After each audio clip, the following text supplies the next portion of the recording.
Very simple strategy, dollar cost averaging. If you have extra money, you want to save your money, buy your Bitcoin, wait. Anything more complicated than that is like trying to time the market. And Warren Buffett doesn't time the market. John Bogle didn't time the market. 95% of the people that try to time the market underperform the market. Odds are against. I think the industry is going through a transition right now. And the safe haven is just take a long-term view toward Bitcoin with the money you want to save for a long period of time. And then everything else is just going to be much more challenging. The shorter your time frame gets, the more difficult it is to make any right choice.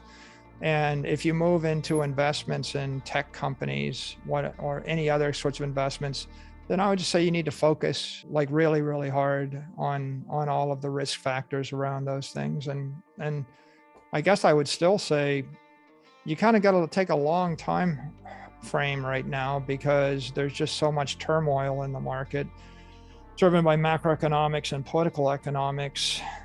You know, it's not clear what will happen 12 weeks from now.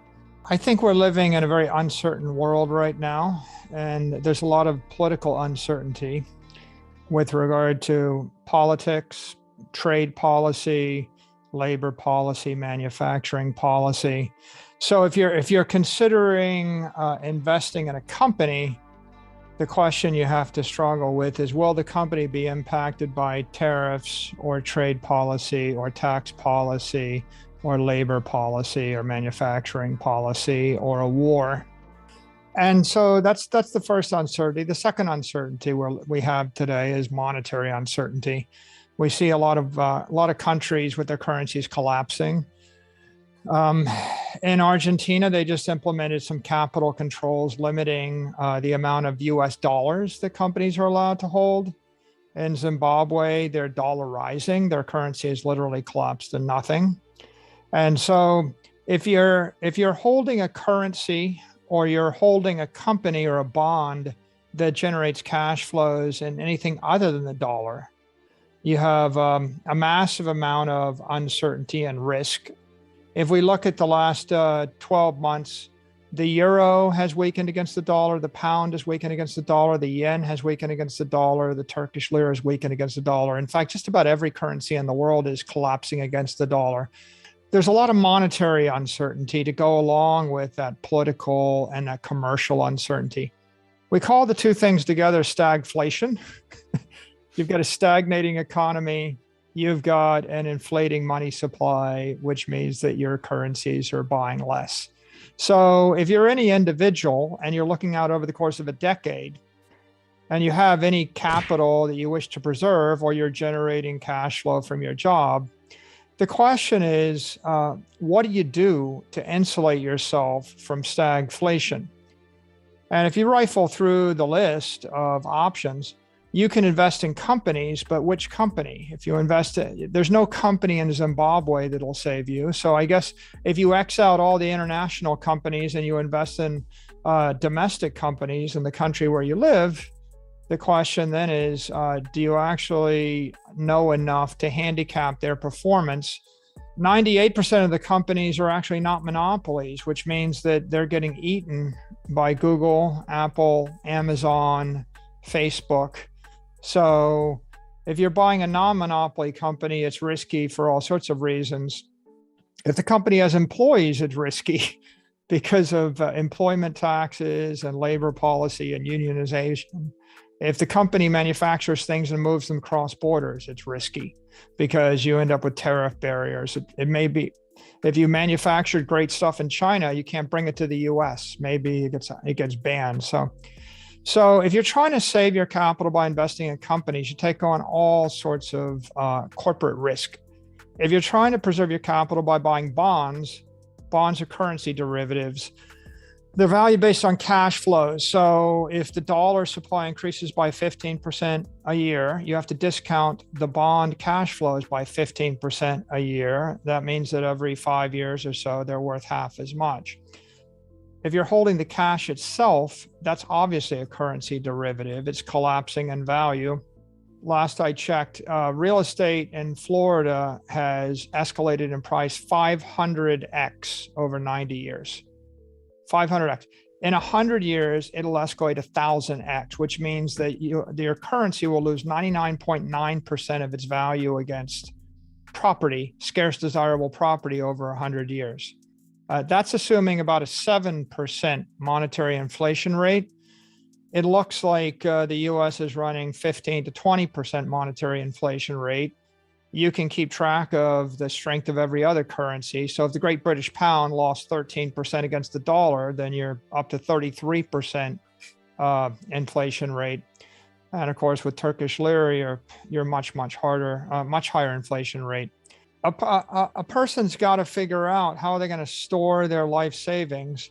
And if I'm not going to hold it in a currency, and even if I hold it in a currency, not only do I have the inflation risk, I have the counterparty risk. The banks will actually freeze your funds if you live outside the US.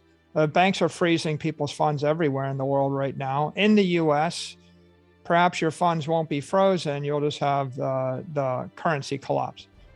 So there's a risk with currencies. There's the obvious risk with bonds. There's a risk with stocks. And that takes you to property and collectibles. So maybe you collect Rolexes. A lot of people are doing that. A lot of people, you can see what people are doing in this macroeconomic environment. They're buying watches.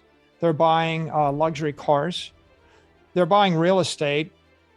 If you look over the past 2 years, the money supply expanded by 40%. Single family homes in the US increased in price by 40%. So it looks in the near term, over 2 years, like single family homes are a pretty good inflation hedge. Bitcoin's performed better than single family homes in that time frame. But now we're stuck with this issue of, well, are single family homes an inflation hedge over a decade?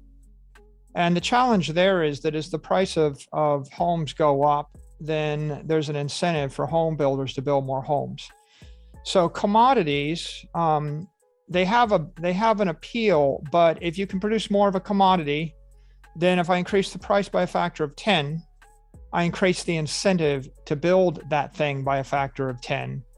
So silver, gold, lumber, oil, homes, real estate in general, they're all subject to supply demand elasticity. And when the demand increases, the supply is going to increase. That's why a lot of people they actually prefer branded items controlled by monopolies. I think they probably almost believe that Ferrari and Rolex are more reliable. They'll keep the supply capped.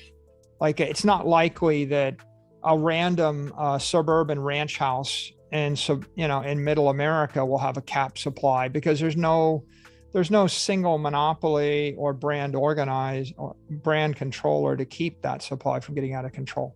The general strategy when you're staring at inflation is, I want to acquire scarce desirable property that I can hold for a long period of time. If I'm going to hold it for a long period of time, that means I got to be able to afford to maintain it. If you buy a really nice beach house in Palm Beach, you find that you have a 2% of your property tax. So in a decade, you have to come up with 20% of the purchase price to maintain it. Then you probably got to come up with another 1 or 2% per year to pay for wear and tear, hurricane insurance, electricity, repainting, whatever there might be. So if you take 4% a year of the purchase price, that means that you have to come up with 40% of the purchase price over a decade to maintain it. Bitcoin's not going to cost you 40% of its purchase price to hold it for a decade. So the maintenance cost on digital property is lower than the maintenance cost on physical property. The scarcity on a digital commodity, well, that's a function of the protocol and the integrity of the protocol. So if I create a product like Dogecoin, and I know I'm going to print more Dogecoin every year, right? It's not quite 5% inflation a year, but it's an inflating supply. Well, then you don't have a hard cap. You've got an increasing supply. It'll continue to increase in supply forever. That's an uncertainty. If a small group of people can change the protocol, that's another uncertainty. The reason that we don't trust stocks as money over 100 years is because the board of directors and the CEO can change the supply of the stock. So Apple might be a good company, but if the CEO of Apple changes, the new CEO might double the supply of the stock. And so it doesn't necessarily make a good currency or a good money over the long term. Commodities are increasing in price right now. Oil, wheat, soybeans, natural gas, all of those have surged in the past 12 months. You'd like to hold a commodity that you can hold forever, that it has a supply that is inelastic to the demand. You can't stockpile oil for a decade either. I know, I thought about it, when oil got to $0 a barrel, there was a point when it was free. So why wouldn't you just go and get $1 billion worth of free oil, right? 1 billion barrels of it, because you would have made a fortune if you could have, but the average person can't stockpile oil. You couldn't take delivery of. So at the end of the day, the issue is most things you can buy are currency derivatives, and currency derivatives are correlated to the strength of the currency. All currencies are collapsing. International currencies much faster than the United States dollar, but the United States dollar is also collapsing. So I have to find property which is not correlated to currency. I need it to be scarce. I need it to be desirable. I need to be able to afford to hold it for a decade, maybe hold it for 20, 30, 40 years. And I want something that's globally desirable, ideal. And the ideal property is something that a person more affluent than me, more intelligent than me will want from me.